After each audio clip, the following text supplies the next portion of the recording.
তো এই আলোচনাটা যারা বিয়ে করছেন রিসেন্ট তাদের কাজে লাগবে, আর যারা করেন নাই করবেন, শীঘ্রই করবেন, এদেরও কাজে লাগবে।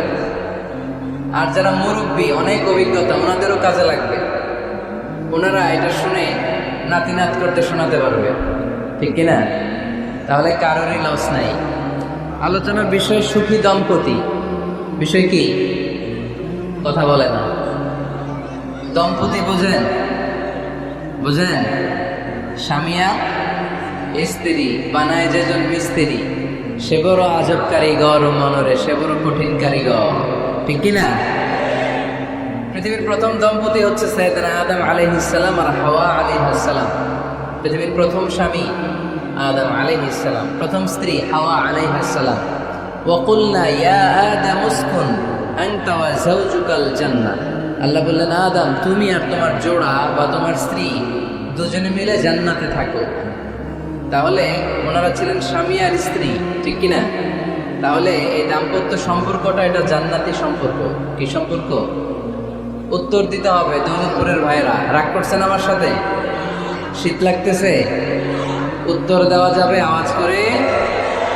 হ্যাঁ, আওয়াজ করে উত্তর দিবেন, মুখে তালা মেরে বসে থাকা যাবে না। তাহলে পৃথিবীর প্রথম স্বামীর নাম কি? আদম আলাইহিস সালাম। পৃথিবীর প্রথম স্ত্রী হাওয়া আলাইহিস সালাম। এই দাম্পত্য সম্পর্কটা বড় মধুর, বড় গভীর, বড্ড ভালোবাসা, ঠিক কিনা? স্বামী আর স্ত্রী, স্বামী আর স্ত্রী, এই সম্পর্কটাকে আল্লাহ তাআলা কোরআনে পোশাকের সাথে তুলনা করেছেন। কিসের সাথে? পোশাক। আরবিতে বলে লিবাস। আরবিতে কি বলে? লিবাস। আল্লাহ বলেছেন, ও নারীরা তোমরা পুরুষদের জন্য পোশাক, আর ও পুরুষেরা তোমরা নারীদের জন্য পোশাক। পড়েন সুবহানাল্লাহ।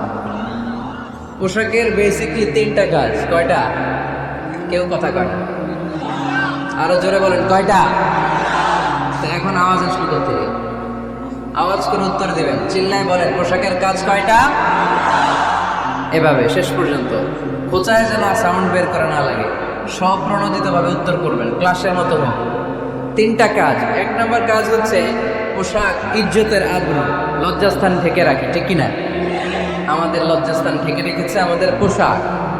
ঠিক তেমনি স্বামী তার স্ত্রীর ইজ্জত হেফাজত করে, স্ত্রী তার স্বামীর ইজ্জত হেফাজত করে, স্বামী তার স্ত্রীর চরিত্র হেফাজত করে, আর স্ত্রী তার স্বামীর চরিত্র হেফাজত করে। এজন্য আল্লাহ একে অপরের উদাহরণ দিতে যে লেবাস বা পোশাকের সাথে তুলনা দিয়েছেন। সুবহানাল্লাহ পড়ে। পোশাকের দুই নম্বর কাজ হচ্ছে সৌন্দর্য। এই যে কত সুন্দর ডিজাইন করা, এমব্রয়ডারি করা পোশাক যখন আমরা পরি সুন্দর লাগে না? তেমনি পুরুষের চোখে নারী সুন্দর, নারীর চোখে পুরুষ সুন্দর, স্বামীর চোখে স্ত্রী সুন্দর, স্ত্রীর চোখে স্বামী সুন্দর। সুবহানাল্লাহ পড়েন। পোশাকের তিন নম্বর কাজ হচ্ছে কমফোর্ট, আরাম দেয়া, প্রশান্তি দেয়া। শীতকালে এই যে আমরা ব্লেজার পরেছি, জ্যাকেট পরেছি, অনেকে চাদর গায়ে দিয়েছেন, কেউ মাথায় রুমাল দিয়েছেন, কেউ গলায় মাফলার দিয়েছেন, একটা উষ্ণ উষ্ণ আরাম আছে না নাই? আবার গরমের কালে পাতলা সুতি কটনের কাপড় পরলে একটা আরাম আছে না নাই? তাহলে পোশাক পরলে যেমনি আমাদের দেহ প্রশান্ত হয়, আরাম পাওয়া যায়, তেমনি স্বামী স্ত্রীর স্পর্শ পেলে সে আরাম পায়, তার হৃদয়টা প্রশান্ত করে দেয় কে? আবার স্ত্রী স্বামীর সঙ্গ পেলে তার মধ্যে প্রশান্তি এনে দেয় কে? এজন্য রাব্বুল আলামিন বলেন, হুন্না লিবাসুল লাকুম ওয়া আনতুম লিবাসুল লাহুন্না। ও দুনিয়ার নারীরা, তোমরা হলে পুরুষদের জন্য পোশাক, পুরুষ হলো নারীদের জন্য পোশাক। সুবহানাল্লাহ। পোশাক যেমনি ইজ্জত আবরুর হেফাজত করে, তেমনি স্বামী স্ত্রী একে অপরের ইজ্জত হেফাজত করে। পোশাক যেমনি সৌন্দর্য বাড়ায়, স্বামীর চোখে স্ত্রী সুন্দর, স্ত্রীর চোখে স্বামী সুন্দর। পোশাক যেমনি আরাম দেয়, স্বামী তার স্ত্রীর স্পর্শ পেলে, স্ত্রী তার স্বামীর স্পর্শ পেলে হৃদয়ে প্রশান্তি অনুভব করে, ঠিক কিনা? এই জন্য দাম্পত্য জীবন, এখানে স্বামীও আছে স্ত্রীও আছে, ইংরেজিতে বলে কাপল, কাপল লাইফ। এই বিশ্ব সভ্যতা নির্মাণে নারী পুরুষ স্বামী স্ত্রী দুইজনেরই অবদান আছে না নাই? এই জন্য সুনানে তিরমিজির বর্ণনায় আল্লাহর হাবিব সাল্লাল্লাহু আলাইহি ওয়াসাল্লাম বললেন, আন-নিসাউ শাকাইকুর রিজাল, নারীরা হচ্ছে পুরুষের কাউন্টার পার্ট, নারীরা হচ্ছে পুরুষের পার্টনার, সহকর্মী, সহযোগী। এই বিশ্ব সভ্যতা নির্মাণে শুধু পুরুষদেরই অবদান নাই, নারীদের অবদান আছে না নাই? এজন্য কাজী নজরুল ইসলাম অসাধারণ লিখেছে, এ বিশ্বে যা কিছু মহান চিরকল্যাণকর, অর্ধেক তার করিয়াছে নারী, অর্ধেক তার নর। তার মানে নর নারী, স্বামী স্ত্রী দুইজনেরই অবদান এই মানব সভ্যতায় আছে না নাই? এই সম্পর্কটাকে আল্লাহ লেবাসের সাথে তুলনা করলেন, মেটাফরিক্যালি, রূপকভাবে আল্লাহ পোশাকের সাথে তুলনা করলেন। পোশাক যেমনি গায়ের সাথে লেগে থাকে, পোশাক যেমনি চামড়ার সাথে মিশে থাকে, স্বামী স্ত্রীর সম্পর্কটাও এরকম একাকার, মিলেমিশে, ভালোবেসে একাকার।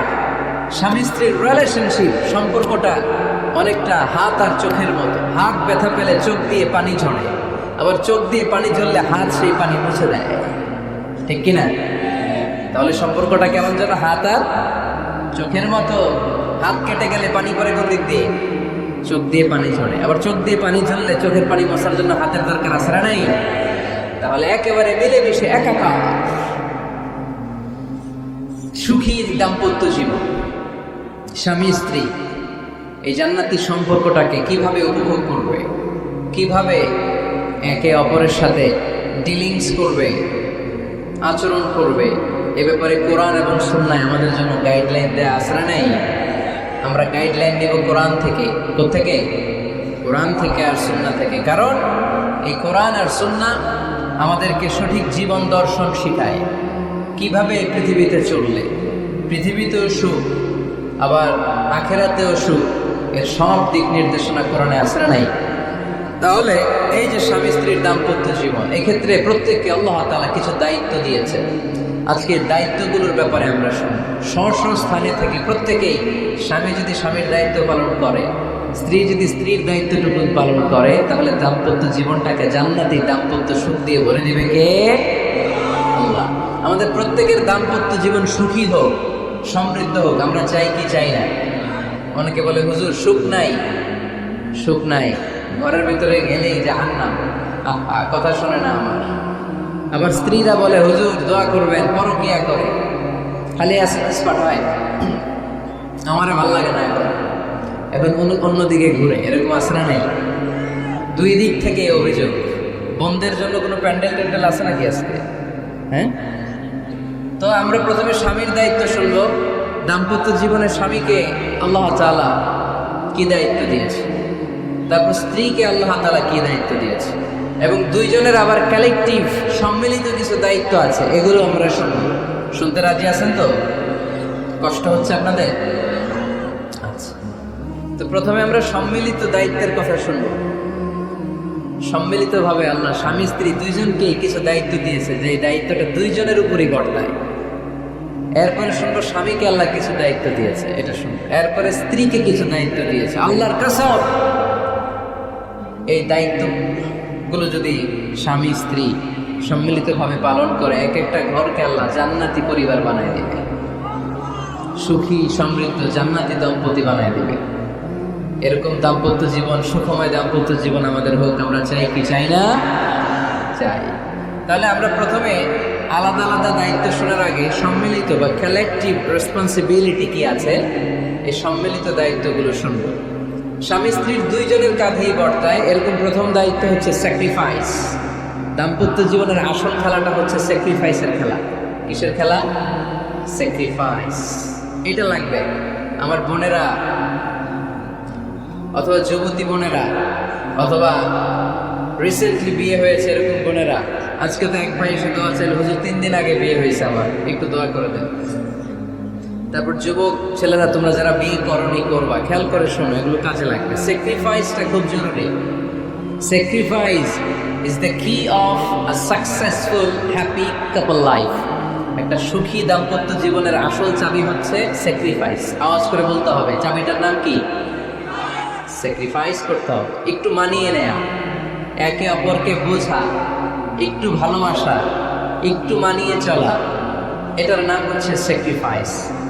একে অপরকে বোঝার চেষ্টা করা, একটু মানিয়ে চলার চেষ্টা করা, একটু ভালো লাগা, একটু ভালোবাসা, সুখ দুঃখ ভাগাভাগি করে মিলেমিশে একাকার হয়ে যাওয়া, এটার নামই দাম্পত্য জীবন, ঠিক কিনা? এটার নামই দাম্পত্য জীবন। মিলেমিশে একাকার হয়ে যেতে হবে, স্যাক্রিফাইসের মানসিকতা অর্জন করতে হবে, একে অপরের দোষ ধরলে চলবে না, কারণ no one is perfect in this life. আপনি যে আপনার বউয়ের দোষ ধরতেছেন, আপনার দোষ নাই? কথা বলেন না কেন? আপনারও দোষ আছে না নাই? তো লিস্ট দুইভাবে করা যায়, একটা হচ্ছে দোষের লিস্ট আর একটা হচ্ছে গুণের লিস্ট। দোষের লিস্ট বাদ দিয়ে দেন। আপনার স্ত্রীর মধ্যে আল্লাহ তাআলা কি কি গুণ দিয়েছে এই গুণগুলোর লিস্ট করুন, দোষের লিস্ট নয়। দাম্পত্য জীবনটাই এমন, কখনো ঝগড়া, কখনো হাসাহাসি, কখনো মেঘ, কখনো বৃষ্টি, আছে না নাই? হয় না এরকম? আপস অ্যান্ড ডাউনস, মাঝে মাঝে একটু ঝগড়া, মাঝে মাঝে আবার ভালোবাসা, আবার খুনসুটি, এগুলো মিলেমিশে একাকার করে স্যাক্রিফাইস দিয়ে একে অপরকে জয় করে নিতে হয়। কারণ no one is perfect in this world. এই পৃথিবীতে কেউই পারফেক্ট না। আপনি আপনার বউয়ের দোষ খুঁজলে আপনারও দোষ আছে না নাই? কেউ দোষমুক্ত নয়। এজন্য দোষ না খুঁজে আমরা স্যাক্রিফাইস করবো। দাম্পত্য জীবনের এটাকে সুখী সমৃদ্ধ করার এক নম্বর চাবিকাঠি হচ্ছে স্যাক্রিফাইস। তাহলে সুখী দাম্পত্য জীবনের এক নম্বর চাবির নাম কি? স্যাক্রিফাইস। চিল্লায় বলতে হবে, সেটা কি? দাম্পত্য জীবনকে সুখী করার দুই নম্বর কালেকটিভ ফর্মুলা হচ্ছে ঝগড়া করা যাবে না। ঝগড়া আপনারা করেন নাকি ভাবির সাথে? ভাবির সাথে ঝগড়া করেন কে কে? দেখি হাত তোলেন।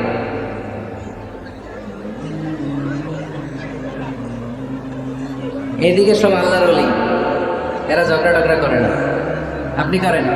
এই সাহসী সন্তান আছে কিছু, মাশাআল্লাহ, ঠিক আছে, বেশি করেন না আবার।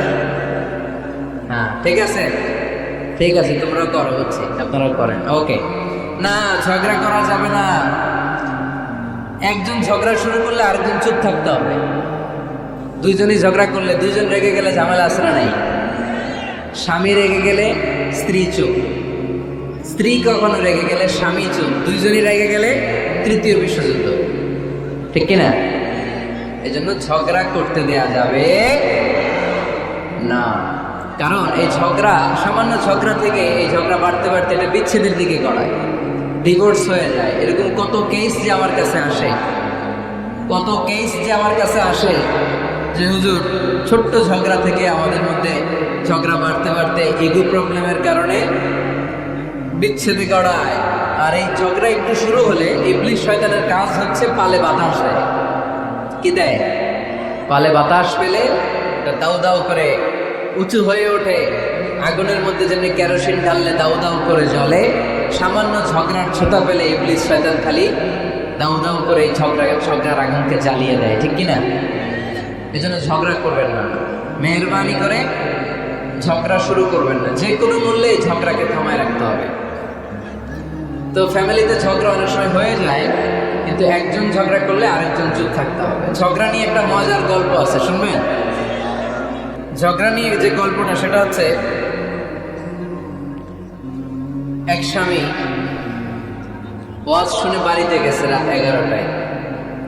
তো বাড়ির কাছাকাছি যেতে না যেতে স্ত্রীর আবার স্বভাব হচ্ছে রাতের খাবারটা স্বামীর সাথে একসাথে খায়, আলাদা খায় না। তো বাড়ির সামনে যেই স্বামী ফোন দিছে ওয়াইফকে, এই শুরু করার আগে দরজাটা খুলো, আমি চলে আসছি। তো ওয়াইফ এসে দরজা খুলে দিচ্ছে। এবার স্বামী ঘরে ঢুকে বলে, শুরু করার আগে রাতের খাবারটা দিয়ে দাও টেবিলে, খেয়ে ফেলে। স্ত্রী বেচারি ডাইনিং টেবিলে খাবার দিয়েছে, হাজব্যান্ড বেচারা ওয়াশরুম থেকে ফ্রেশ হয়ে ডাইনিং টেবিলে বসেছে, স্ত্রীও বসেছে। তো খুব বড্ড গরম। হাজব্যান্ড বলে, শুরু করার আগে ফ্যানটা ছাড়। এইবার তো স্ত্রী বেচারি রেগে বেগা আগুন, কি আসার পর থেকে শুরু করার আগে, শুরু করার আগে, কি শুরু করার আগে? হাজব্যান্ড বলে, এই তো শুরু হয়ে গেল। মানে কি?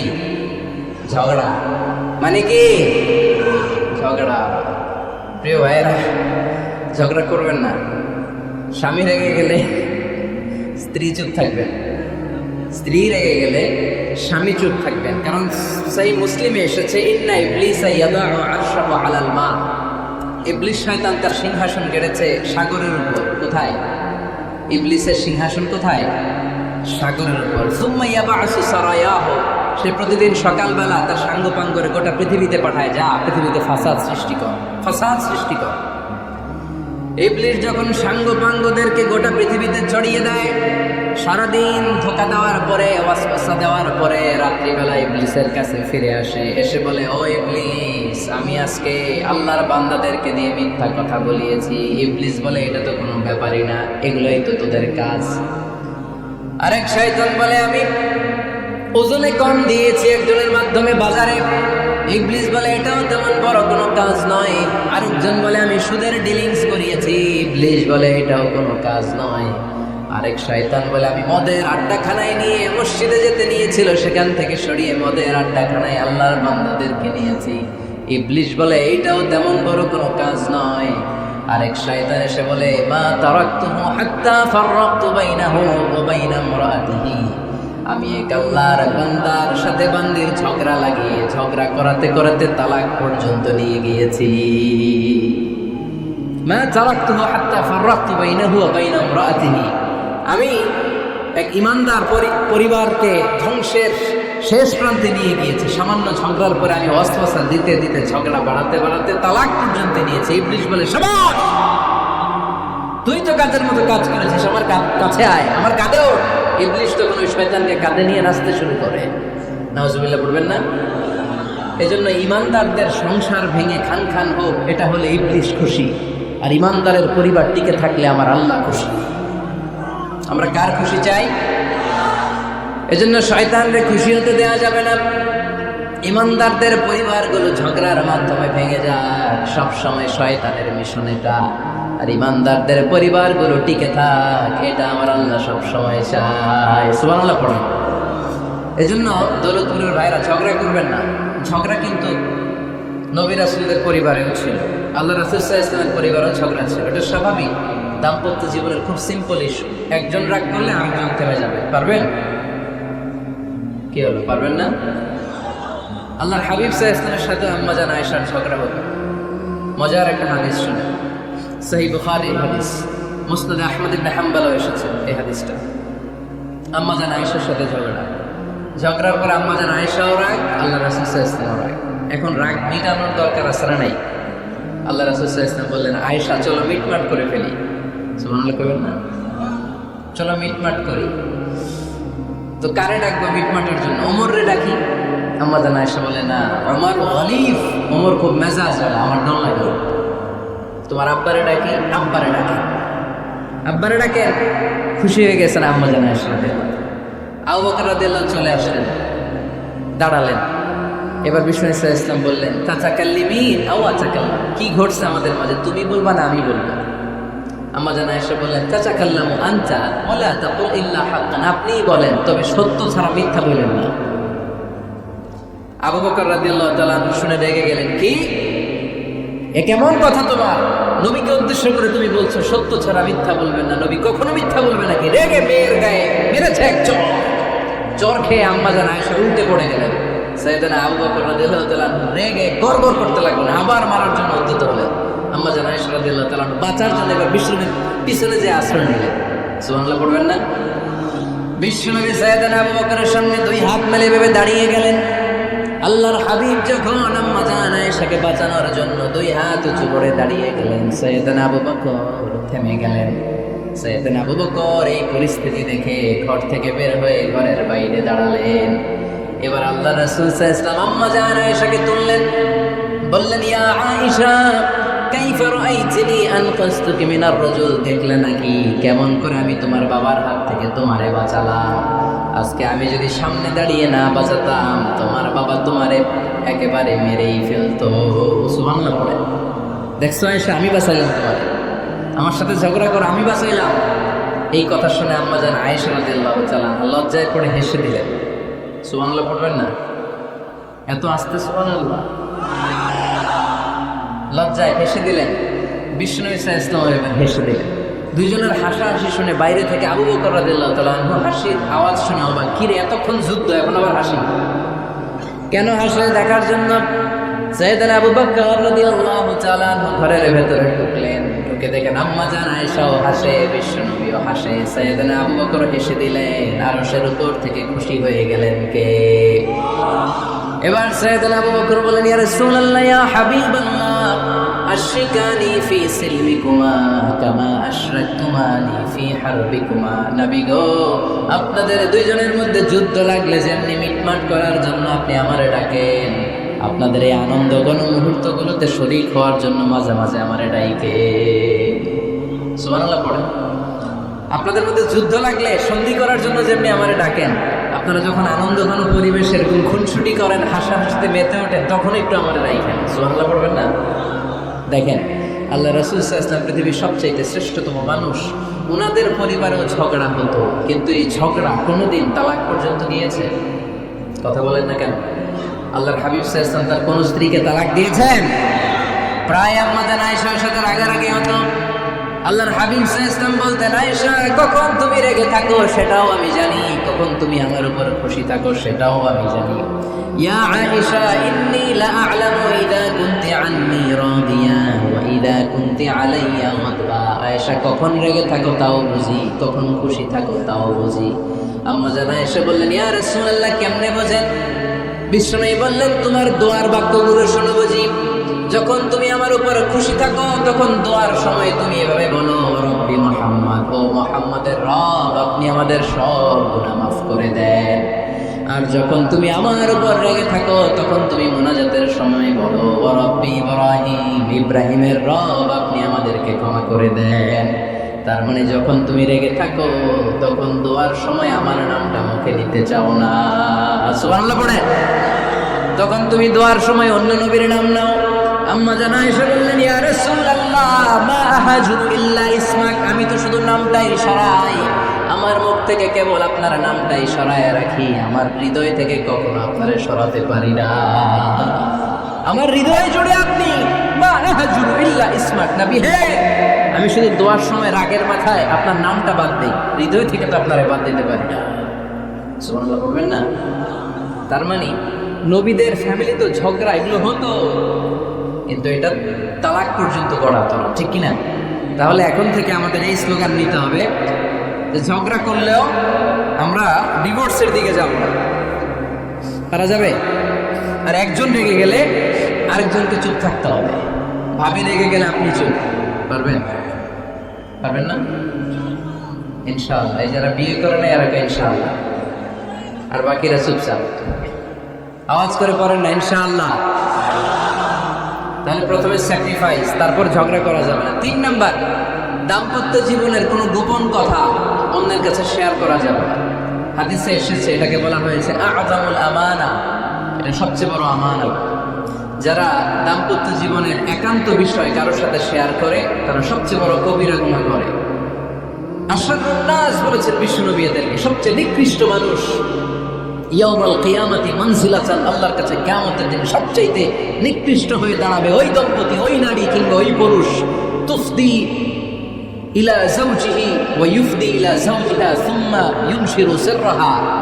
তারা একান্ত সময়ে ফিজিক্যাল ইন্টিমেসিতে যা করে এটা পরে মানুষের কাছে বলে বেড়ায়, এরকম আসলে নাই? খবরদার, এটা বড় কবিরা গুনাহ। অনেক বোনরা একসাথে হলে দাম্পত্য জীবনের বিভিন্ন গোপন বিষয় নিয়ে কথা বলে, আসলে নাই? অনেক পুরুষরা একে অপরের সাথে, বন্ধুদের সাথে বিভিন্ন বিষয় নিয়ে শেয়ার করে, এটা এমন ওইটা এমন, এগুলো বলা যাবে? আসিবাউ হারাম। দাম্পত্য জীবনের সব বিষয়, স্বামীর সব বিষয় স্ত্রীর কাছে আমানত, স্ত্রীর সব বিষয় স্বামীর কাছে আমানত রেখেছে কি? দাম্পত্য জীবনের এই প্রাইভেট লাইফের কোনো কিছু কিয়ামত পর্যন্ত অন্যের কাছে প্রকাশ করাকে হারাম ঘোষণা করে দিয়েছে কে? এজন্য খবরদার আমার বোনেরা, একসাথে মহিলারা হলে পেটের কথা সব বের করে দেয়, আসরা নেই, কিছু থাকে না, সব বের হয়ে যায়। খবরদার, সব বললেও দাম্পত্য জীবনের কোনো কথা শেয়ার করা যাবে? আমার ভাইয়েরা খবরদার, আপনাদের দাম্পত্য জীবনের কোনো কথা আপনার বন্ধুর সাথে শেয়ার করতে পারবেন না। এগুলো ফ্যামিলির শান্তি নষ্ট করে, দাম্পত্য জীবনের সুখকে নষ্ট করে। তাহলে 3 নাম্বার, প্রাইভেসি বজায় রাখবেন, এটা দুজনেরই দায়িত্ব। 4 নাম্বার, অহেতুক সন্দেহ পরিহার করুন। অনেক স্ত্রী আছে হাজব্যান্ডের খালি সন্দেহ, ওদিকে তাকাই লাগেন, ওই মেয়ের দিকে তাকাই লাগেন, মোবাইল দেখি, মোবাইল দাও, ফেসবুকের পাসওয়ার্ড দাও, ঢুকে দেখি মেসেঞ্জারে কার সাথে চ্যাট করছে, এই অফিসের ফাইল দেখি, এই এটা দেখি, এই তোমার ইনবক্স চেক করবো, এদিকে দাও। আছে না নাই? এই সন্দেহ ঘরটারে জাহান্নামের টুকরা বানিয়ে ছেড়েছে। অহেতুক সন্দেহ করবেন না। আবার ভাইরা ভাবিদেরকে অহেতুক সন্দেহ করবেন, এই ওদিকে গেলা কেন, ওদিকে তাকাইলা কেন, এটা করলা কেন, ওইটা করলা কেন, দেখি তোমার মোবাইলের গ্যালারি দেখি, লক করে রাখছো কেন, লক করো। আছে না নাই?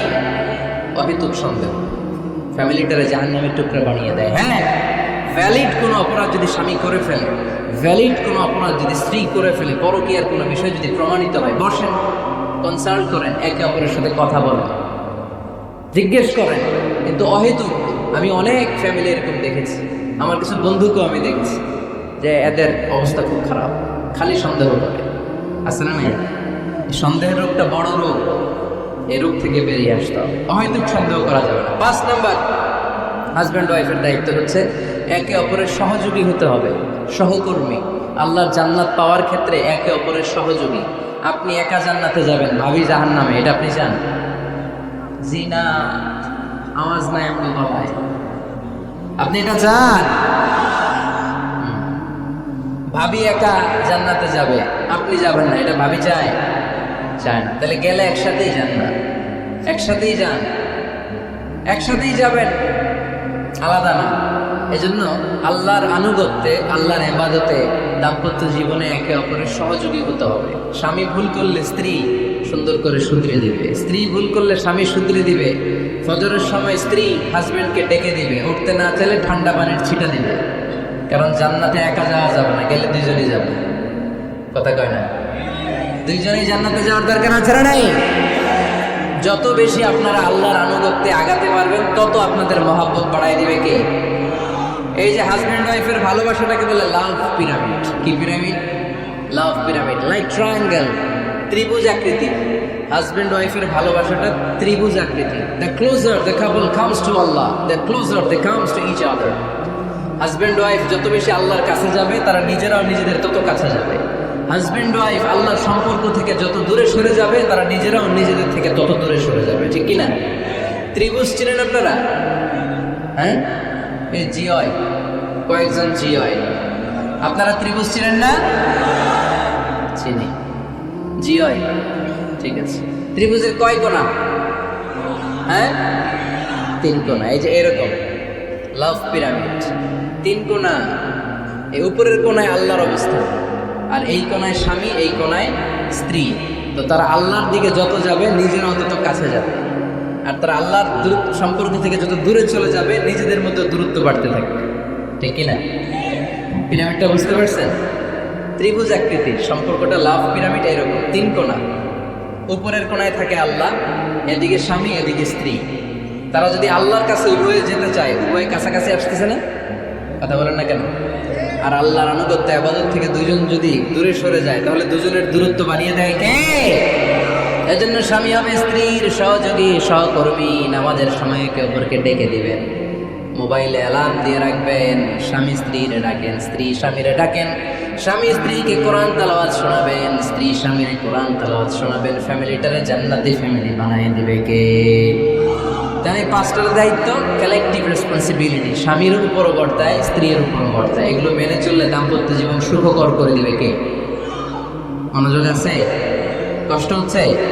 এবার আমরা হাজব্যান্ডের দায়িত্ব শুনি। হাজব্যান্ডের প্রথম দায়িত্ব হচ্ছে, হাজব্যান্ড হচ্ছে caretaker of the family, in charge, protector. আর রিজালু কাওয়ামুনা আলান নিসা। আল্লাহ বললেন স্বামী হলো তার স্ত্রীর ইনচার্জ, প্রোটেক্টর। স্ত্রীকে সুরক্ষা দিবে, স্ত্রীকে টেক কেয়ার করবে, স্ত্রীর দায়িত্বে থাকবে। এই দাম্পত্য জীবনের দুইজনের সংসারকে, সংসারের মধ্যে স্বামীকে দায়িত্বশীল বানিয়েছে কে? পুরুষ দায়িত্বশীল। পুরুষ কখনো নারীর ক্ষতি করে না, সুপুরুষ নারীর ক্ষতি করে না। ঠিক কিনা? গোটা পুরুষ সমাজ নারী সমাজের সুরক্ষা দিবে। যেগুলো নারীকে একান্তে পেলে রেপ করে, এই যে ঢাকা বিশ্ববিদ্যালয়ের একটা রেপের ঘটনা ঘটছে না, যে বেয়াদবটা এই কাজ করেছে, এটা কি পুরুষ না কুপুরুষ? এটা কি সুপুরুষ না কুপুরুষ? সুপুরুষ নারীর প্রোটেকশন দেয়, নারীর টেক কেয়ার করে, তার ইনচার্জ, তার দায়িত্বশীল। দাম্পত্য জীবনে অর্থনৈতিক যত দায় দায়িত্ব আছে সব আল্লাহ তাআলা পুরুষের কাঁধে দিয়েছে। কার কাঁধে? এই দাম্পত্য লাইফে নারীর কোনো অর্থনৈতিক দায় দায়িত্ব নারীর কাঁধে আল্লাহ দেয় নাই। এজন্য সব অর্থনৈতিক দায়িত্ব পুরুষের ঘাড়ে। 4টা অর্থনৈতিক দায়িত্ব আছে। পুরুষ নারীকে মহারণা দিবে, পুরুষ নারীকে খাবারের ব্যবস্থা করবে, পুরুষ নারীকে পোশাকের ব্যবস্থা করবে, পুরুষ নারীর জন্য রেসিডেন্সিয়াল ব্যবস্থা করবে। ঠিক কিনা? وآتوا النساء صدقاتهن نحلة فإن طبن لكم عن شيء منه نفسا فكلوه هنيئا مريئا। সুবহানাল্লাহ পড়ে। সব স্বামীদেরকে আল্লাহ ডেকে বললেন, ও স্বামীরা শোনো শোনো, বিয়ের পর সাথে সাথে স্ত্রীর কাছে তুমি মহারণা আদায় করে দাও। মোহর দেয়া নফল নাকি ফরজ? জোরে বলেন। তোমরা কি দাও? সিলুটি পুলা মহারণা দাও? হ্যাঁ, মহারণা দিতাই নাকি যৌতুক খাইতা? খিতা করতা? হ্যাঁ, কি দিব? মোহরানা দিব। মোহরানা দেয়াকে খরচ করেছে কে? আল্লাহ। তো মোহর দিতে টাকা লাগে না? এই টাকার দায়িত্ব পুরুষের ঘাড়ে দিছে কে? 2 নাম্বার দায়িত্ব, আলাল মাউলুদি লাহু রিজকুহুন্না ওয়া কিসওয়াতুহুন্না বিল মা'রুফ। স্বামী স্ত্রীর জন্য খাদ্যের ব্যবস্থা করবে, পোশাকের ব্যবস্থা করবে। 3 নাম্বার, ওয়াসকিনুহুন্না মিন হাইসু সাকানতুম মিন ওয়াজদিকুম। নিজের সামর্থ্যের মধ্যে থেকে স্ত্রীর জন্য রেসিডেন্সিয়াল একটা এরিয়ার ব্যবস্থা করে দিবে। সুবহানাল্লাহ। তাহলে অর্থনৈতিক দায়িত্বের মধ্যে 4টা: মহারণা দেয়া, মিলস খাবারের ব্যবস্থা করা, মানে ফুডিং অ্যান্ড ক্লোথিং, পোশাকের ব্যবস্থা করা, সর্বশেষ রেসিডেন্সিয়াল ব্যবস্থা করা। এই যে অর্থনৈতিক সব দায়িত্ব, খরচ যেখানেই আছে সব দায়িত্বগুলো পুরুষের কাঁধে দিল কি? চিল্লায় বলেন কে? খরচের সব কিছু আল্লাহ তাআলা পুরুষের কাঁধে দিয়েছে। এটা হচ্ছে পুরুষের ফিনান্সিয়াল দায়িত্ব। এবার দাম্পত্য জীবনে পুরুষের নন ফিনান্সিয়াল কিছু দায়িত্ব আল্লাহ তাআলা দিয়েছে, এগুলো আমরা শুনব। এবার দাম্পত্য জীবনে নন ফিনান্সিয়াল পুরুষের যে দায়িত্ব আছে সেটা আমরা শুনবো। 1 নাম্বার দায়িত্ব হচ্ছে স্বামীর উচিত স্ত্রীর সাথে ভালো আচরণ করা। ভালো আচরণ করেন তো আপনারা? জি হয়। এই শুধু উনি করে, বাকিরা খিতা কর্তা, মারামারি কর্তা নেই, খিতা কর্তা। হ্যাঁ, সালাম দিবেন, স্ত্রীকে কি দিবেন? আল্লাহ বললেন, ওয়া আশিরুহুন্না বিল মা'রুফ। স্ত্রীর সাথে কোমল ভাষায়, ভালো শব্দে, ভালো বাক্যে, ভালো কথা বলো। স্ত্রীর সাথে খারাপ আচরণ করো না। স্ত্রীকে দেখলে তুমি মুচকি হাসি দাও। অনেক স্বামী আছে কখনো স্ত্রীকে দেখলে মুচকি হাসি দেয় না, চেহারাটা বাংলা পাসের মতো এরকম করে রাখে। আছে না নাই? দৌলতপুরের লোকের অবশ্য অনেক ভালো, এই যে সবার মুখে হাসি, মুচকি হাসি। হাসেন তো, মুচকি হাসি দেন তো একটা। আওয়াজ করলে মুচকি হাসি হয় নাকি? এটা মুচকি হাসি, দাঁত দেখা যাবে না, সাউন্ড হবে না, শুধু এখানে একটু একটা এক চিলতে হাসির একটা ঝলক করবে, এটার বলে মুচকি হাসি। কেন? রাসূলুল্লাহ সাল্লাল্লাহু আলাইহি ওয়াসাল্লাম আকসারু তাবাসসুমান। আল্লাহর হাবিব সাল্লাল্লাহু আলাইহি ওয়াসাল্লাম সব সময় মুচকি হাসতেন। অনেকে আছে চেহারা গোমরা করে রাখে, জীবনেও হাসে না, এরকম আছে না নাই? দেখছেন এরকম আছে? এলাকায় তো নাই না? আছে। হাসবেন, হাসবেন। মুচকি হাসতে পয়সা লাগে না, পয়সা লাগে, এজন্য হাসবেন। আল্লাহর হাবিব সাল্লাল্লাহু আলাইহি ওয়াসাল্লাম বলেছেন, ফাস্তাউসু বিন-নিসাই খায়রা। নারীর সাথে ভালো আচরণ করো। নারীদেরকে বাঁকা পাঁজরের হাড় দিয়ে তৈরি করা হয়েছে। এই হাড়কে সোজা করতে গেলে ভেঙে যাবে, রেখে দিলে বাঁকাই থেকে যাবে। তো কি করতে হবে? ফাস্তাউসু বিন-নিসাই খায়রা, কোমল আচরণ করো।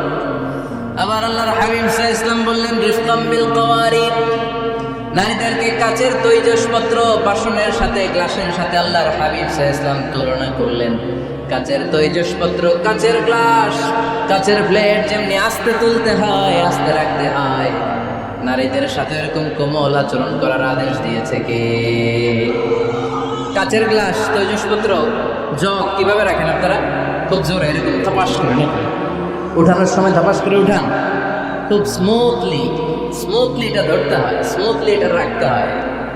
তেমনি নারীদের সাথেও স্মুথলি আচরণ করবে।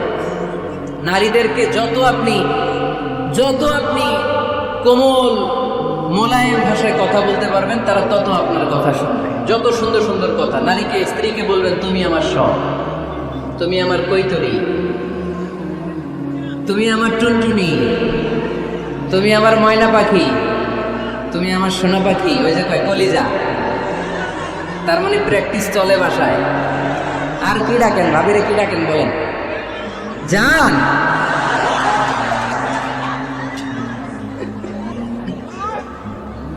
জান ডাকেন।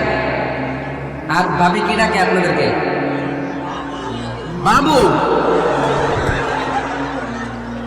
কি ডাকে? বাবু ডাকে। আর কি ডাকে? হ্যাঁ, বেবি। পোলাপান কত দুষ্ট দেখছেন, বেবি ডাকে নাকি? স্বামী স্ত্রীর মধ্যে এই সোহাগপূর্ণ, এই ভালোবাসাপূর্ণ এই ডাকাডাকিতে কোনো গুনাহ নাই, আছে সওয়াব। এগুলো দাম্পত্য জীবনকে সুখময় করে, ঠিক কিনা?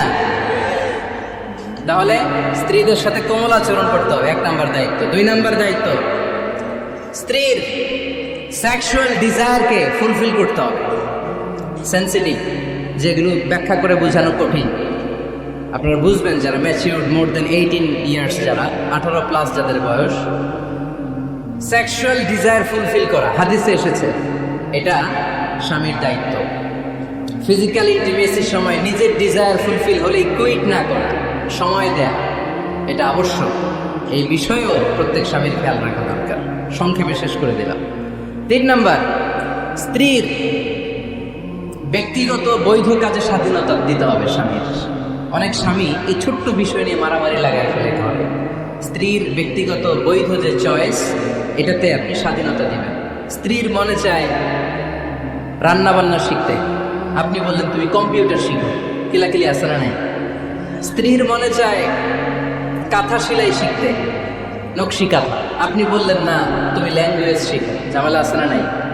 না, আপনি একটা ইন্ডিভিজুয়াল, তার স্ত্রী আর একটা ইন্ডিভিজুয়াল। প্রত্যেকের আলাদা ব্যক্তিগত রুচি, চাহিদা, মতামতের গুরুত্ব আছে না নাই? এই জন্য প্রত্যেক স্বামীর উচিত স্ত্রীর বৈধ ব্যক্তিগত যে কাজ, অবৈধগুলা না হবে। স্ত্রী বললো যে জি বাংলা দেখবো, তুমি একটা টিভি নিয়ে আসো, আনা যাবে? কথা বলেন। স্ত্রী বললো চলো 1 বৈশাখে আমরা নাচানাচি করবো তুমি আর আমি মিলে, এটা মানা যাবে না। স্ত্রীর ব্যক্তিগত বৈধ কাজের স্বাধীনতা দেয়া। আম্মা জান আয়েশা রাদিয়াল্লাহু তাআলা আনহা বলেন, ওয়া কানা লি সাওয়াহিবু ইয়ালআবনা মাই, বুখারীর বর্ণনা। আমি যখন আল্লাহর হাবিব সাল্লাল্লাহু আলাইহি ওয়াসাল্লামের বাড়িতে বউ হয়ে আসলাম, আমার কিছু খেলার সাথে ছিল। আমি কাপড় দিয়ে পুতুল বানাতাম আর ঘোড়া বানাতাম, এগুলো দিয়ে খেলতাম। আমার সাথীরা আসলে রাসূল সাল্লাল্লাহু আলাইহি ওয়াসাল্লাম ঘরের পর্দা নামিয়ে দিয়ে আমার জন্য ঘরটা ছেড়ে দিত। সুবহানাল্লাহ খেতে পারলেন না? আল্লাহর হাবিব সাল্লাল্লাহু আলাইহি ওয়াসাল্লাম কখনো বলতেন না আয়েশা তোমার বান্ধবীরা যেন ঘরে না আসে, কখনো বলতেন না আয়েশা আমি নবী মানুষ, তুমি নবীর বউ, তুমি কেন পুতুল দিয়ে খেলো, তুমি যেন কাপড় দিয়ে পুতুল বানাও, কেন ঘোড়া বানাও, এগুলো বন্ধ করো। কোনদিন বিশ্বনবী আম্মা জান আয়েশা রাদিয়াল্লাহু তাআলা আনহার পুতুল খেলায় বাধা দেন নাই, সাথীদের সাথে খেলাধুলায় কখনো বাধা দেন নাই। সুবহানাল্লাহ পড়েন। ছোট্ট মেয়েদের জন্য কাপড়ের পুতুল দিয়ে খেলাধুলা করা এটা জায়েজ, কারণ ছোট্ট মেয়েরা দেখবেন পুতুল বানায়, এটার দুধ খাওয়ায়, এটার জন্য রান্না করে, এটার গোসল করায়। এটাকে ছোট্ট মেয়েদের জন্য পুতুল খেলা জায়েজ রাখা হয়েছে এজন্য, কারণ তারাই কিছুদিন হবে এই প্রজন্মের মা। তাদের সন্তানদেরকে কেমন করে লালন পালন করবে তার একটা প্র্যাকটিস খেলার ছলেই ছোটবেলায় হয়ে যায়। সুবহানাল্লাহ পড়েন। এজন্য 3 নাম্বার দায়িত্ব স্ত্রীর ব্যক্তিগত হালাল যে কাজগুলো আছে তার ব্যক্তিগত এই ভালো কাজগুলোতে আপনার স্বাধীনতা দিতে হবে, বাধা দেওয়া যাবে না। 4 নাম্বার দায়িত্ব, স্ত্রীর প্রশংসা করবেন। কি করবেন? প্রশংসা। আমরা খালি দোষ খুঁজি, তোমার রান্না ভালো না, তোমার চেহারা ভালো না, তোমার বাপ ভালো না, তোর মা ভালো না, তোর 14 গোষ্ঠী খারাপ, আছে না নাই? তো এই বেডি আপনারা ভালোবাসবেন, এই বেডি তো আজীবন আপনার বদনাম করবে, ঠিক কিনা? কোনোদিন তারে আপনি প্রশংসা করলেন না, প্রশংসা করবেন। স্ত্রীর চেহারার প্রশংসা করেন, যে তুমি সুন্দর, তুমি সুন্দরী, এরকম বলে, খুশি হবে না?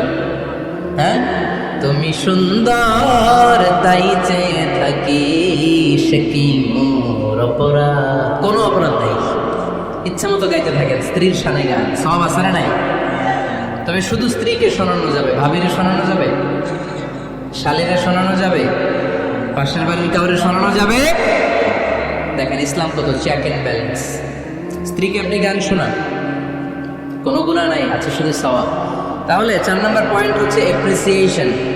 সারাদিন এই মহিলাটা ফজরের পর থেকে উঠে ঘর গোছায়, মশারিগুলো খুলে, বিছানা পরিষ্কার করে, বাচ্চাদেরকে ক্লিন করে, স্কুলের টিফিন রেডি করে দেয়, বাচ্চাদেরকে স্কুলে যেতে দেয়, আপনার জন্য খাবার রেডি করে, কাপড় ধোয়, ঘরের সবাইকে দেখভাল করে। একদিনও আপনি তার অ্যাপ্রিসিয়েশন করলেন? এরকম ডাকাইত স্বামী আছে না নাই? দৌলতপুরে নাই, এখানে সব ভালো।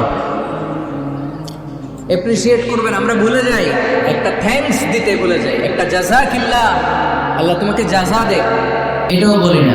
ও তুমি অনেক কষ্ট করেছো, তুমি অনেক দিক সামলাও, আমি আর কয়টা সামলাই, তুমিই তো দেখো, একদিনও বলে না। আছে না নাই? তার রান্নার প্রশংসা করবেন, তার কাজের প্রশংসা করবেন, তার চেহারার প্রশংসা করবেন। এদিকে তাকান, বলবেন তুমি সুন্দরী, তুমি অনন্যা, তুমি সুস্নিগ্ধা, তুমি প্রিয়ঙ্গদা, তুমি সুহাসিনী, তুমি শোকেশিনী, তুমি সুভাষিনী, তুমি অসূর্যম পোষ্যা, মেঘ কালো কেশ, কাজল কালো চুল, হরিণের মতো ডাগর ডাগর তুমি তোমার চুল। আহা, কলা পান খুশি হয়ে গেছে। আহা, আর মুখস্থ রাখতেছে, বলবে এগুলো। বিয়ে করে নেই কিন্তু এখনো।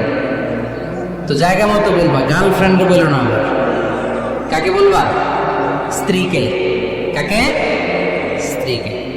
পারা যাবে না? একটু অ্যাপ্রিসিয়েশন দেওয়া যাবে না ওনাদেরকে? একটু প্রশংসা করবেন। প্রশংসা পেলে নারীরা বড্ড খুশি হয়। যদি আপনি বলেন যে তোমার রান্নাটা আজকে অসাধারণ হয়েছে, দেখবেন আরেক বাটি আইনা দিলেন, খাইতে পারতেছেন না, এরপরে পাতে তুলে দেয়, আরেকটু খাও, আরে খাও না। আছে না নাই? ওই যে প্রশংসা করছেন, খুশি হয়ে গেছে তো। আপনি 10,000 টাকার বান্ডিল দিয়ে আপনার বউকে যত খুশি করতে না পারবেন, রান্না মজা হয়েছে এইটা বলে আপনি অনেক বেশি খুশি করতে পারবেন। আল্লাহর হাবিব সাল্লাল্লাহু আলাইহি ওয়াসাল্লাম কখনো স্ত্রীদের রান্নার বদনাম করে নাই। সুবহানাল্লাহ পড়বেন না? আওয়াজ করে পড়েন সুবহানাল্লাহ। আজ থেকে স্ত্রীর সৌন্দর্যের প্রশংসা করবেন, কাজের প্রশংসা করবেন, রান্নার প্রশংসা করবেন, অ্যাপ্রিসিয়েশন দিবেন। পারবেন তো? রান্নার প্রশংসা নিয়ে মজার একটা গল্প আছে, শুনতে চান? তো রান্নার প্রশংসা নিয়ে যে মজার গল্পটা আপনাদের শোনাতে চাই, এদিকে তাকান, মনোযোগী হন। আমার ওয়াজ শুনে এক লোক মনে মনে নিয়ত করছে যে আইরে, জীবনে তো রান্নার প্রশংসা করলাম না, আজকে রান্নার প্রশংসা করব। তো মাহফিল শেষে বাসায় গেছে, স্ত্রী তাকে খাবার দিয়েছে, স্বামী খাবার খায় আর মিটি মিটি হাসে। স্ত্রী বলে, এক মাহফিল শুনে আসছো, রাত বাজে 12টা, খাচ্ছ ভালো কথা, হাসু কেন? তো স্বামী বলে, হাসি এর কারণ হচ্ছে তোমার রান্নাটা আজকে এত মজা হয়েছে না জীবনে, আজকে বাড়াই বাড়াই করতেছে তো, জীবনে এত মজার রান্না খাই নাই। রান্না মজা হয়েছে শুই না। স্ত্রী তো রেগে গেছে, কি গত 10 বছর ধরে তোমার রান্না করে খাওয়াই, একদিনও রান্নার প্রশংসা করলা না, আর আজকে পাশের ঘরের ভাবি একটু গরুর গোশতের তরকারি পাঠাইছিল বাটিতে করে, পাশের ঘরের ভাবি একটু আমাদের বাড়িতে তরকারি পাঠাইছিল, তো ওই তরকারি দিয়েই তোমাকে খাবার দিছে, আজকে রান্নাটার আমি করিনি। তো ওই বেটির রান্না তোমার এত ভালো লাগছে, এই 10 বছরে একদিনও কইলা না, আজকে এটা কইলা, খাও খাও, তোমার মজার খাও, আর রান্ধব না। তো প্রশংসা করলে বুঝে শুনে করবেন, একটু এনশিওর হবেন যে রান্নাটা করছিল কে। তা না হইলে কিন্তু ঘরে চুলায় আগুন জ্বলবে না, টানার রোজা রাখা লাগবে, ঠিক কি না? তো 4 নম্বর গেলে অ্যাপ্রিসিয়েশন, একটু অ্যাপ্রিসিয়েশন দিবেন। আল্লাহর হাবিব সব সময় স্ত্রীদের প্রশংসা করতেন। সেই বুখারীর বর্ণনা, আল্লাহর হাবিব বলেন, ইন্না ফাদলা আয়েশা আলান নিসা কাফাদলি সারিরি আলা সাইরিত তাআম। আরব ভূখণ্ডের মধ্যে সব খাবারের উপরে সারির খাবার যেমনি সেরা, দুনিয়ার সব নারীদের মধ্যে আমার আয়েশা তেমনি সেরা। সারিদ একটা খাবার আছে। আমি যখন মিশরে পড়তাম আল আজহার ইউনিভার্সিটিতে, আমাদের ইউনিভার্সিটিতে সরকারের পক্ষ থেকে সরকারিভাবে খাবার দেয়া হতো। আমাদের খাবারের খরচ বহন করতেন ওমানের সুলতান কাবুস। এই গত 3-4 দিন আগে ইন্তেকাল করেছেন, নাম শুনছেন আপনারা? প্রায় 40 বছরের বেশি মনে হয়, 45 বছর বা 50 বছরের লম্বা সময় উনি ওমানের প্রেসিডেন্ট ছিলেন। উনি আমাদের খাবারের খরচটা বহন করতেন। কিছুদিন আগে ইন্তেকাল করেছেন। আমরা ওনার জন্য দোয়া করি আল্লাহ তাআলা এই সুলতান কাবুসের জীবনের গুনাহগুলো মাফ করে নিক, ওনার সমস্ত খেদমাত আল্লাহ কবুল করে নিক। তো আমাদের আল আজহার ইউনিভার্সিটির হোস্টেলে ঈদের দিন একটা খাবার দিত, এটার নাম ছিল সারিদ। রুটি আর গোশত এগুলোকে ম্যাশড করে একটা স্তর বানাতো, এটা কেটে কেটে আমাদেরকে দিত। এটাকে বলে সারিদ। আরব দেশে সবচেয়ে দামি খাবার। আমাদের দেশে যেমনি পোলাও, গরুর রেজালা, রোস্ট, এগুলো খুব উন্নত খাবার ধরা হয়, বিয়েতে সার্ভ করা হয়। আরব দেশে ওটাকে বলে সারিদ, শ্রেষ্ঠ খাবার। আল্লাহর হাবিব বললেন সব খাবারের মধ্যে যেমনি সারিদ সেরা, নারিকেলের মধ্যে তেমনি আমার আয়েশা সেরা। দেখেন কেমনে অ্যাপ্রিসিয়েট করতেন। আম্মা জান আয়েশাকে তিনি সবসময় আদর করে হুমায়রা বলে ডাকতেন। হুমায়রা মানে লাল সুন্দরী গো। কি সুন্দরী? আম্মা জান আয়েশা রেগে গেলে গাল দুটো আনার ফলের মতো লাল হয়ে যেত, এজন্য ডাকতেন ও আমার লাল সুন্দরী গো। সুবহানাল্লাহ কইতে পারলেন না? আবার আম্মা জান খাদিজাতুল কুবরা তাহেরা রাদিয়াল্লাহু তাআলা আনহার ব্যাপারে বলতেন ইন্নী ক্বাদ রুজিকতু হুব্বাহা। সহিহ মুসলিমের বর্ণনায় তিনি বলতেন খাদিজার ভালোবাসা আল্লাহ তাআলা আমার হৃদয়ে রিজিক হিসেবে দিয়েছে। আওয়াজ করে বলেন আল্লাহু আকবার। তাই জন্য অ্যাপ্রিসিয়েট করবেন। 5 নাম্বার হচ্ছে আপনার ভালোবাসা স্ত্রীকে প্রকাশ করুন। এক ছাদের নিচে আজীবন বসবাস, 20 বছর হয়ে গেছে এদের সংসার, একদিনও মুখ ফুটে বলতে পারে নাই তোমারে ভালোবাসি। পারছেন? হ্যাঁ, কে কে পারছেন? দেখি হাত তুলে।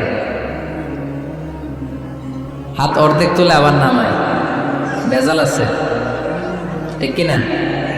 ভালোবাসি বলছিলেন? কারে বলছিলেন? ভাবিকে না গার্লফ্রেন্ডকে?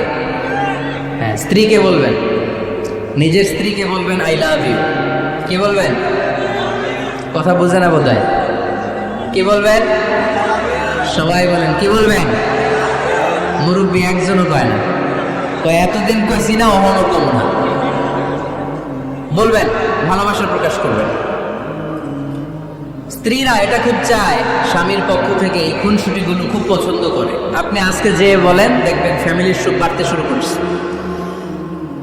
সুনানে তিরমিজির বর্ণনা দেখেন, বিশ্বনবী যে আই লাভ ইউ বলতো তার দলিল শুনেন। সাহাবারা জিজ্ঞেস করলেন ইয়া রাসূলুল্লাহ মান আহাব্বুন নাস ইলাইক, ও নবী কারে সবচেয়ে বেশি ভালোবাসেন? Who do you love the most, নবী কাকে সবচেয়ে বেশি লাভ করেন আপনি? সাহাবারা প্রশ্ন করলেন ইয়া রাসূলুল্লাহ কাকে লাভ করেন বেশি? আল্লাহর হাবিব সাল্লাল্লাহু আলাইহি ওয়াসাল্লাম বললেন আয়েশা, আয়েশা রে। সুবহানাল্লাহ বলবেন না? সাহাবারা বললেন ওমিনার রিজাল, পুরুষদের মধ্যে কারে বেশি পছন্দ করেন? বিশ্বনবী বললেন আবুহা, আয়েশার বাবারে। সাইয়েদনা আয়েশা রাদিয়াল্লাহু তাআলা আনহার বাবার নাম কি? আবু বকর। কি না? আবু বকর। আল্লাহর হাবিব সাল্লাল্লাহু আলাইহি ওয়াসাল্লাম বললেন সবচেয়ে বেশি লাভ করি আয়েশাকে। সাহাবারা বললেন ওমিনার রিজাল, পুরুষদের মধ্যে কারে বেশি লাভ করেন? আল্লাহর হাবিব সাল্লাল্লাহু আলাইহি ওয়াসাল্লাম বললেন আয়েশার বাবারে। সুবহানাল্লাহ পড়ে। আম্মা জান আয়েশাকে বিশ্বনবী এত ভালোবাসতেন। আম্মা জান আয়েশা পেয়ালার যেইখানে ঠোঁট লাগিয়ে দুধ পান করতেন, বিশ্বনবী পেয়ালার ওই জায়গাটা খুঁজে খুঁজে ওই জায়গায় ঠোঁট লাগিয়ে দুধ পান করতেন। আম্মা জান আয়েশা রাদিয়াল্লাহু তাআলা আনহা গোশত খেয়ে হাড্ডি চুষে হাড্ডিটা রেখে দিলে বিশ্বনবী আম্মা জান আয়েশার চোষা হাড্ডিটা মুখে নিয়ে আবার চুষতে শুরু করে দিতেন। পড়েন সুবহানাল্লাহ। দুইজন একসাথে এক বালতি থেকে পানি নিয়ে গোসল করতেন। পড়েন আল্লাহু আকবার। তাহলে এভাবে ভালোবাসা প্রকাশ করতে পারবেন তো? 6 নম্বর স্বামীর দায়িত্ব হচ্ছে গৃহস্থালী ছোটোখাটো যে কাজ আছে এই কাজগুলোতে হেল্প করা। আমরা অনেক সময় এগুলো লজ্জা মনে করি। আল্লাহর হাবিব সাল্লাল্লাহু আলাইহি ওয়াসাল্লাম আমাদের মডেল। আল্লাহর হাবিব সাল্লাল্লাহু আলাইহি ওয়াসাল্লাম ঘরের কাজে সাহায্য করতেন। আল্লাহর হাবিব সাল্লাল্লাহু আলাইহি ওয়াসাল্লাম ঘরের কাজে সাহায্য করতেন। আপনারা ঘরের কাজে সাহায্য করেন তো? আম্মা জান আয়েশা বলেন বিশ্বনবী নিজ হাতে জুতা সেলাই করেছেন, নিজ হাতে জামা সেলাই করেছেন।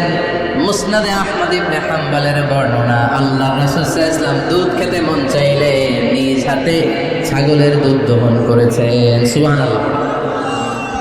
নিজে আটার খামির বানাতেন, আম্মা জান আয়েশা চুলায় সেঁকা দিতেন। আবার আম্মা জান আয়েশা রাদিয়াল্লাহু তাআলা আনহা আটার খামির বানাতেন, বিশ্বনবী এটা চুলায় সেকা দিতেন। সুবহানাল্লাহ পড়ে। দুধ খেতে চাইলে নিজ হাতে বিশ্বনবী ছাগির ওলান থেকে দুধ দহন করে আম্মা জান আয়েশার কাছে এনে দিয়ে দিতেন। সুবহানাল্লাহ পড়ে। তাহলে ঘরের কাজে সহায়তা করবে, ঘরের কাজে সহায়তা। 7 নাম্বার হালাল এন্টারটেইনমেন্ট, হালাল বিনোদন, এটা ইসলাম জায়েজ রেখেছে। অনেকে আমরা বিনোদনটাকে হারাম মনে করি, এরকম আছে না নাই? হ্যাঁ, বিনোদন দুই ধরনের, একটা হারাম এন্টারটেইনমেন্ট আর একটা হচ্ছে হালাল এন্টারটেইনমেন্ট। আম্মা জান আয়েশা রাদিয়াল্লাহু তাআলা আনহাকে নিয়ে মরুভূমিতে দৌড়াদৌড়ি করতেন। ভাবির সাথে দৌড়াদৌড়ি করছেন কারা কারা? দেখি হাত তোলেন। হ্যাঁ, দৌড়াদৌড়ি করছেন কোথায়? যৌতুকের লেগে হেঁটে দৌড়াইছেন? হেঁটে বাঁচার লেগে বেশি দৌড়, এই দৌড়াদৌড়ি না। আম্মা জান আয়েশা রাদিয়াল্লাহু তাআলা আনহার সাথে বিশ্বনবী মরুভূমিতে দৌড়াদৌড়ি করেছেন। বলেছেন, আয়েশা দেখো কে কার আগে ওই খেজুর বাগান ধরতে পারে, তুমি আগে না আমি আগে। একবার বিশ্বনবী জিতলেন, তার 7 বছর পরে প্রথমে আম্মা জান আয়েশা রাদিয়াল্লাহু তাআলা আনহা দৌড়ে জিতলেন, তার 7 বছর পরে বিশ্বনবী জিতে আম্মা জান আয়েশাকে হারিয়ে দিলেন। পড়েন সুবহানাল্লাহ। ঈদের দিন আম্মা জান আয়েশাকে হাবাসী সাহাবাদের তীর আর বল্লম দিয়ে যে খেলা চলতেই খেলা দেখাতেন। সুবহানাল্লাহ। বিশ্বনবী খেলা দেখাতেন আম্মা জান আয়েশাকে। এই হচ্ছে স্বামীর দায়িত্ব, হালাল এন্টারটেইনমেন্ট আপনি করতে পারবেন। বসেন, দোয়া করে দিচ্ছি, বসেন। বুঝতে পারছেন অনেক আগে আসছেন আপনারা। বসেন, বসে যান, এখনই দোয়া হচ্ছে। বসেন বসেন বসেন বসেন, এখনই দোয়া করব। বসে যান, বসে যান। মক্কা মাদ্রাসার বিল্ডিং এর কন্ট্রাক্টরের জন্য দোয়া চেয়েছেন, আমরা দোয়া করি আল্লাহ কবুল করুন। আমার ছেলে মেয়ের বিয়ের বয়স হয়ে গেল, পরিবারে বিয়ের কথা বলতে পারি না, লজ্জায়। আরে কি কষ্ট, মনে করি পরে করে। এটা বললে তারা বলবে এখনো বয়স হয় নাই বিয়ের, পরিবার থেকে বিয়ের কথা চিন্তা করে না। এ ব্যাপারে কিছু বলুন, কিছু বললাম। এই সমস্যা পুরো বাংলাদেশে, ছেলে মেয়েদেরকে সময় মতো বিয়ে দেয় না। ইউটিউবে এ নিয়ে আমি কথাবার্তা পাবেন, শুনে নিয়ে। ছেলের বাবা মেয়ের বাবাদেরকে বলি, ছেলে মেয়েরা উপযুক্ত হলে বিয়ে দিয়ে দেন। বিয়ে না দিলে যৌবনের তাড়নায় যত পাপ করবে, এই পাপগুলো মা বাবার কাঁধেও আশ্রা নেই। আচ্ছা, 8 নাম্বার স্বামীর দায়িত্ব হচ্ছে, স্বামীর দায়িত্ব বলে এখন দোয়া।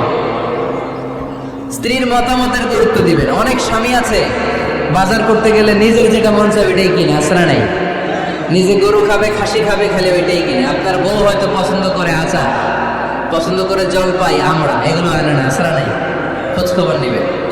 অনেকে ফ্ল্যাট কিনতে মনে চায় হুট করে কিনে ফেলে না। ভাবিরে জিজ্ঞেস করবেন কোন দিকে কিনলে ভালো হয়, ওয়াশরুমটা কোন দিকে দিতে হবে, কিচেনটা কোন দিকে দিলে সুবিধা, জানালাগুলো কোথায় দিলে সুবিধা, এগুলো সব ডিসাইড করে নেবেন। এই কারণে দাম্পত্য জীবনে সুখ নেই। 9 নাম্বার, একসাথে সময় কাটাবেন। 6 মাসের বেশি কোনো লোক তার স্ত্রীর অনুমতি ছাড়া বাইরে যে প্রবাস জীবন কাটাতে পারবে না। এদেশের অনেক লোক প্রবাসে সময় কাটায়। 6 মাসের বেশি স্ত্রীকে রেখে দিয়ে কোনো হাজব্যান্ড বিদেশে থাকতে পারবে না। সিলেটিরা লন্ডনে থাকে, 6 মাস পরেই আসতে হবে, ঠিক কিনা? সর্বশেষ কথা হচ্ছে, স্ত্রীর জন্য দোয়া করবেন। স্বামীর পক্ষ থেকে স্ত্রীর জন্য দোয়া, এটার গুরুত্ব আছে না নাই? বিশ্বনবী তার স্ত্রীর জন্য দোয়া করতেন। স্ত্রীর জন্য দোয়া করবেন, রব্বানা হাব লানা মিন আজওয়াজিনা ওয়া যুররিয়াতিনা কুররাতা আ'য়ুন ওয়াজআলনা লিল মুত্তাকিনা ইমামা। ও আল্লাহ, আমার স্ত্রীদেরকে, আমার সন্তানদেরকে আমার চক্ষু শীতলকারী বানিয়ে দেন। পড়েন আমিন। আল্লাহ আমার স্ত্রীকে এমন বানান, স্ত্রীকে দেখলেই যেন আমার হৃদয়টা প্রশান্ত হয়, আমার চোখ যেন জড়িয়ে যায়। এই 10টা দায়িত্ব স্বামীর সুখী দাম্পত্য জীবনের জন্য। স্ত্রীর দায়িত্ব আজকে বলার সুযোগ হলো না, অন্য কোথাও অন্য কোনো মাহফিলে এই বিষয় নিয়ে আলোচনা করব, যে একটা সুখী দাম্পত্য জীবনের জন্য স্ত্রীকে আল্লাহ কি দায়িত্ব দিয়েছে। এই দায়িত্বগুলো আপনারা ইউটিউব থেকে শুনে নেবেন।